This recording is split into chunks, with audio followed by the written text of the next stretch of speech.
And we went as far as carbon labeling our boxes. This slightly autistic guy who was doing the project thought that this would change people's behavior, that they would seek the lowest carbon box, and that's how we were going to save the world. Completely ridiculous. I mean, it's so complicated to explain what we've measured and what we haven't measured and why we've measured this and not that. I mean, nobody ever, people just don't have the time for that level of detail.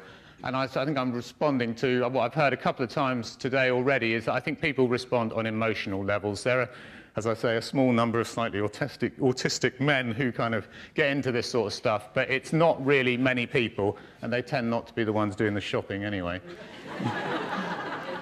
Going on to a fantastic thing that's happened recently. It's something that I find really encouraging, though actually it hasn't been great for our business. Is we did a bit of market research and found that almost half of our customers are growing some of their own food.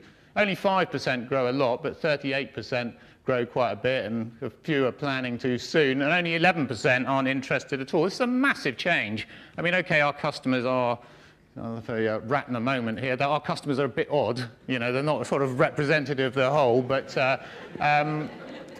wrong way again, sorry. And this was another bit that came out of it, actually, was that only 5% of people find it really easy to use our vegetable boxes. That's a bit worrying if you're in marketing. And almost a third of them find it really quite difficult. Well, some people find it really quite difficult to use your product. On the whole, they don't buy it anymore. So, I mean, I interpreted from this being an eternal optimist. Actually, that's not quite true, but I interpreted this as they were still buying the boxes because there was something else they like. Oh, 3 minutes to go, got to rush on.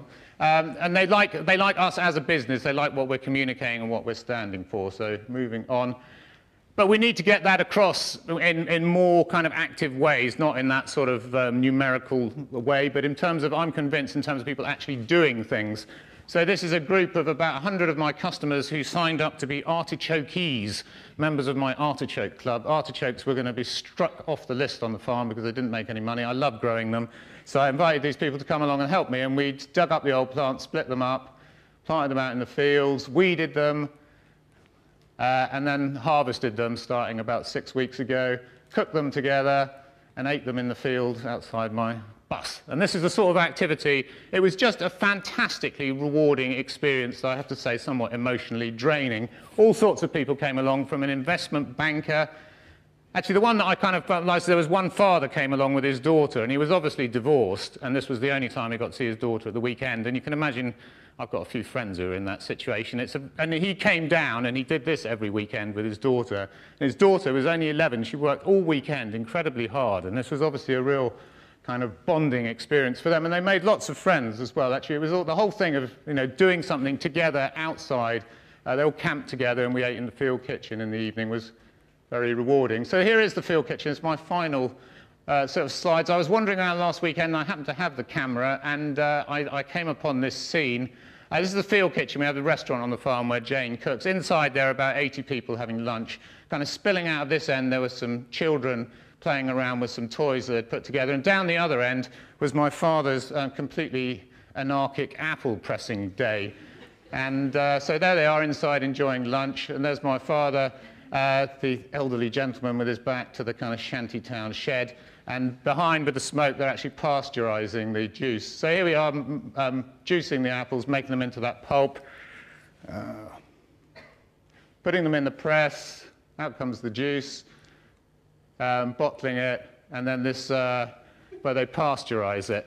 And what I really loved about this is that I didn't even know it was going on. This was, normally it takes, these was kind of local people, including my father, who had done it for years actually, but people actually come together to do this of a weekend, and they were having a lot of fun. This juice is all sold.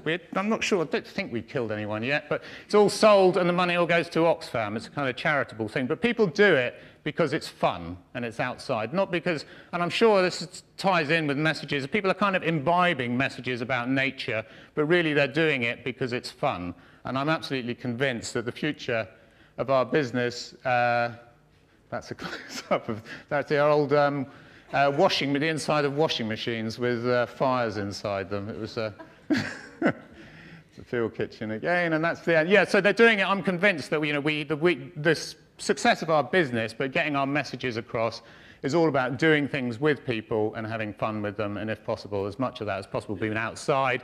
But a lot we are doing now actually in people's kitchen and engaging them around cooking. And I'm out of time, aren't I? So thank you.